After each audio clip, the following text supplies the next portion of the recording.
এখন টিউশন যাচ্ছি এই যে এই বাইকটা নিয়ে। এবং এই টিউশন আসলে লাস্ট কয়েক বছর ধরে এরকমভাবে যাচ্ছি, মানে 2 বছর তো প্রায় হয়ে গেল এরকম সাইকেলভাবে যাওয়া হচ্ছে। বৃষ্টি পড়ছে,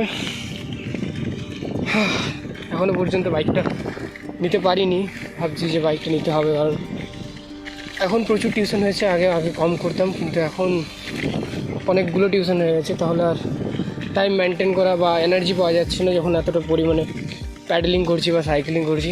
এবং তার সাথে সাথে এই জায়গাগুলো দেখুন, এই জায়গাগুলো হচ্ছে এমনই জায়গা। আমার এদিকে ডাঙ্গাতে টিউশন রয়েছে, তো ডাঙ্গাতে আসতে গেলে নতুনচুরি থেকে উপরে ফ্লাইওভার দিয়ে আসতে হবে। আর ফ্লাইওভারটা এতটা উঁচু যে সাইকেলের পক্ষে যাওয়া খুব টাফ। তো আমরা কি করি, আমরা বিভিন্ন জায়গাতে ঘুরে ঘুরে এইদিকে একটু দূরে এই জায়গাটা থেকে, গ্রামটা থেকে পেরিয়ে, যেটা ইলেকট্রিক অফিস নয়, এখানে ইলেকট্রিকের একটা ইয়ে রয়েছে এই জায়গাটাতে, এখানে থেকে এদিকে একটা রাস্তা আছে, এই জায়গাটাতে আমরা চলে যাই। ঠিক আছে, যেতে হবে এই জায়গাটা ডেঙ্গিয়ে। এখন দেখা যাক, ট্রেন আসলে এখান থেকে দেখতে হয়, এদিকে একবার ট্রেনে দেখবো, এদিকে একবার দেখতে হয়, অ্যান্ড দেন তারপর এখানে বের হতে হবে। তো এইভাবেই চলছে লাইফটা এখনও পর্যন্ত। আর এটা আমার হচ্ছে গিয়ে সাইকেলটা, দেখতে পাচ্ছেন এই সাইকেলটা, এটা হচ্ছে আমার।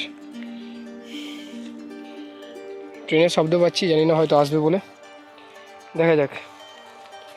চলুন আপনাদের সাথে আবার পরে কথা হবে, দেরি হচ্ছে, যেতে হবে আমাকে।